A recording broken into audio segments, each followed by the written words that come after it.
নমস্কার বন্ধুরা, আমি সীমা।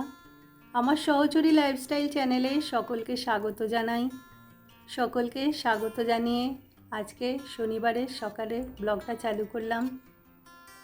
গতকালকের ব্লগে আমি দেখিয়েছিলাম আমার ফিশ বোলটা কেমন করে পরিষ্কার করে রাখি আমি। তাতে তনুশ্রী রানা বলে একজন সাবস্ক্রাইবার আমার বোনের মতনই আমায় বলেছে যে মাছগুলোতে পুরো পরিষ্কার জল না দিতে। থ্যাংক ইউ অনুশ্রী, তোমাকে। এটা আমার জানা ছিল না, আমাকে বলে দেওয়ার জন্য। আমার ফিশ বোলের মাছগুলো দিয়েই আজকের ভিডিওটা স্টার্ট করলাম।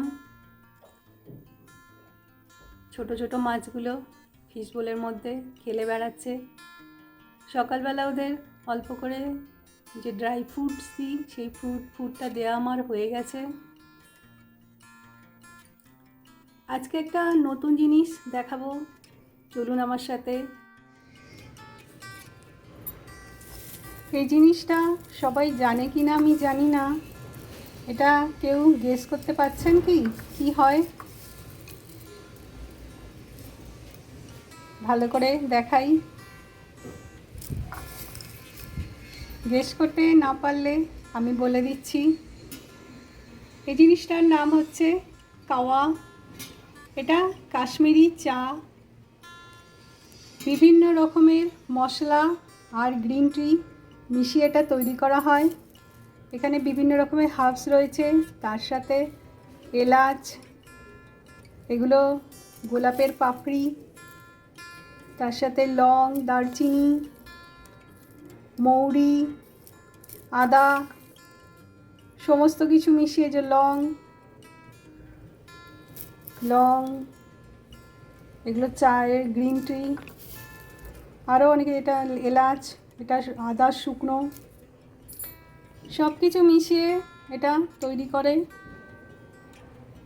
কাশ্মীরে যখন গিয়েছিলাম তখন এনেছিলাম, কিন্তু আনার পর থেকে এটার যে ভিডিও করে দেব আমি, সেই সুযোগটা আমি পাইনি।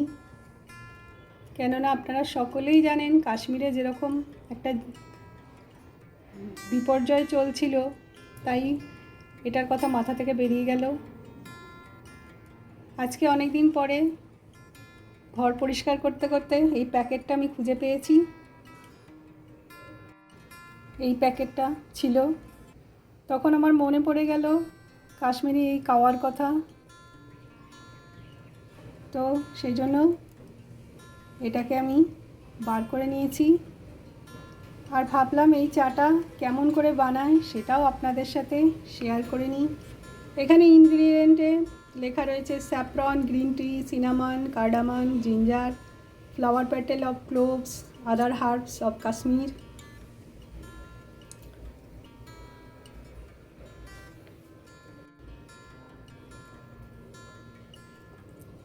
এই প্যাকেটটার ওজন 200 গ্রাম, আর এটা 670 টাকা আমার থেকে দাম নিয়েছিল। চলুন এটা আজকে আমি বানিয়ে আপনাদের সাথে শেয়ার করি। এই কাওয়া কাশ্মীরিদের একটা অন্যতম স্পেশাল পানীয়। এই কাওয়াতে শরীর খুবই গরম করে, এই জন্য ওরা দিনে একবার কি দুবারই এটা খাবারের জন্য রেকমেন্ড করে। কিন্তু এর পুষ্টিমূল্য এত বেশি যে এই ঠান্ডার মধ্যেও, ওই কাশ্মীরে যে ওয়েদার ছিল, ওই বরফ, ওর মধ্যেও একবার খেলেও শরীর খুবই গরম হয়ে যেত, খুব ভালো লাগতো। আর এর টেস্ট তো অসাধারণ। আমরা যে কদিন কাশ্মীরে ছিলাম প্রত্যেক দিন আমরা কাওয়া খেয়েছি।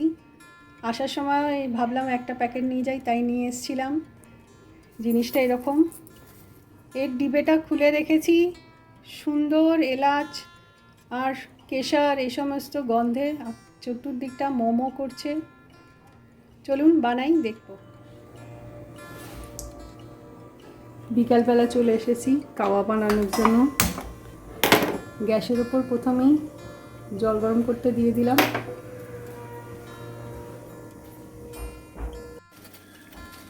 আমার জলটা ফুটে গেছে, এর মধ্যে আমি কাশ্মীরি কাওয়াটা দিয়ে দেবো। আমি 2 চামচ মতো দিলাম এটা।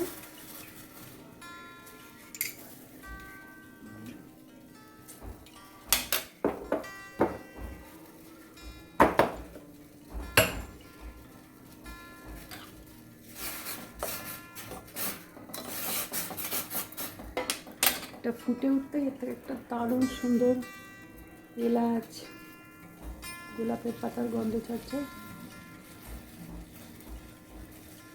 1 ফুট হয়ে যেতেই আমি গ্যাসটা বন্ধ করে দেবো। 2 মিনিটের জন্য এটাকে বন্ধ করে রেখে দেবো।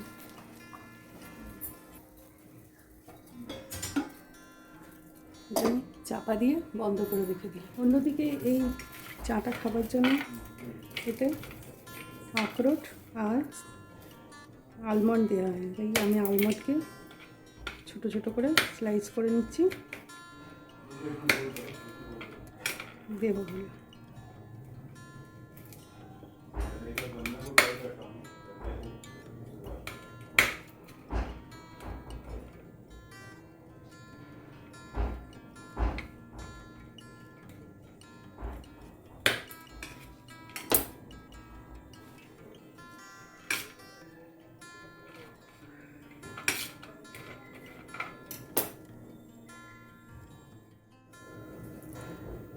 এই চাটা চিনি দিয়ে খায় না, তার বদলে এটা মধু দিয়ে খায়।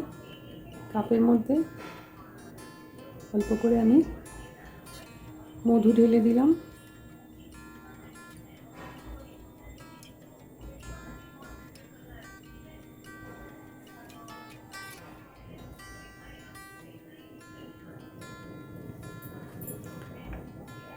কাপের মধ্যে মধু ঢেলে দিয়েছি। এই চাটা চিনির বদলে মধু দিয়ে খায়। এই যে নিচে রয়েছে জমানো মধু। আমার চাটা 2 মিনিট মতো হয়ে গেছে। এবার আমি এটাকে কাপের মধ্যে ছেঁকে দেব।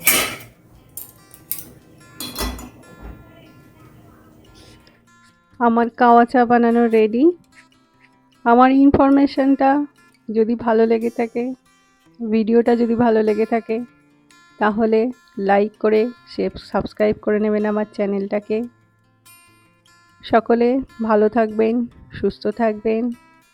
দেখা হচ্ছে আমাদের পরের ব্লগে। এবার আমি চাটা আমার হাজব্যান্ডকে দিই, কেমন হয়েছে ওই খেয়ে বলুক।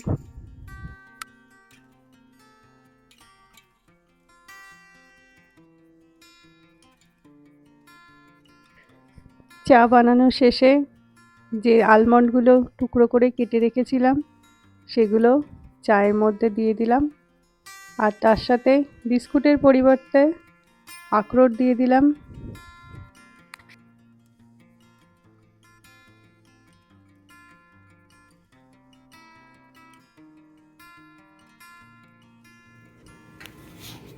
চাটা যাই আমার হাজব্যান্ডকে দিয়ে কেমন লাগে খেয়ে বলবে। এটা তো কাশ্মীরের স্পেশাল খাবার।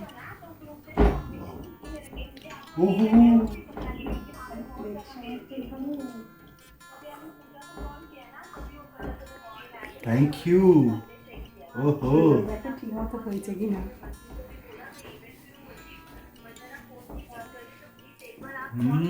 সুপার। বডি গরম হয়ে যাবে একদম, মস্ত। ঠিক আছে।